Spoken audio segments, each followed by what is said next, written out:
Tari Golong Gilik. Tarian ini bersumber dari Sumbu Filosofi Yogyakarta. Karya ini digarap secara simbolis dengan menghadirkan gerak, busana, musik, dan juga properti tari serta setting yang membuat segitiga sebagai simbol keselarasan dan keseimbangan hubungan manusia dengan Sang Pencipta, manusia dengan manusia, dan manusia dengan alam semesta. Sumbu Filosofi Selatan digambarkan dengan hadirnya seorang perempuan Yoni dengan berbagai simbol kehidupan yang mengembangkan atau melambangkan proses lahir dan bertumbuh. Sumbu Filosofi Tengah digambarkan dengan sosok yang berwibawa, mengenakan songkok sebagai perlambang Istana Keraton Yogyakarta sebagai perlambang keutamaan dan kesempurnaan hidup. Sumbu Filosofi Selatan digambarkan dengan seorang laki-laki atau lingga mengenakan busana putih yang mewakili wujud fisik dari Tugu Golong Gilik atau pal putih sebagai perlambang sebuah proses menuju manunggaling kawula Gusti. Golong Gilik sebagai sebuah proses bersatunya cipta, rasa, karsa, memayu hayuning bawono untuk menuju sangkan paraning tumati.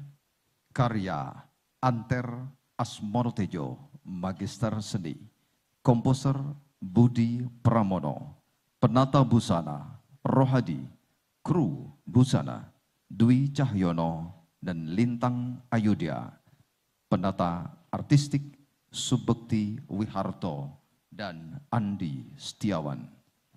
Para penari, Damas Ilham Dwi Mahardika, Putra Jalu Pamungkas, Agatha Ratu Maheswara, Agatha Irena Praditya, Dena Anggraini, Devi Oktavia Rama, Koiria Fadilah, Nurdian Harjiati, Roro Risti Priharsiwi, dan Valentina Ambarwati. Kami persembahkan Tari Golong Gilik dari Daerah Istimewa Yogyakarta.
Soko Biar Wauto Anunggih Sultan Mangkubumi pangwarisaken pralambanging ngawuri pangbos kawentaring jagat raya ambangun kraton Ngayogyakarta hadine ngerat ya pralambang ginilaring kasampurnan lan kautamaning gesang.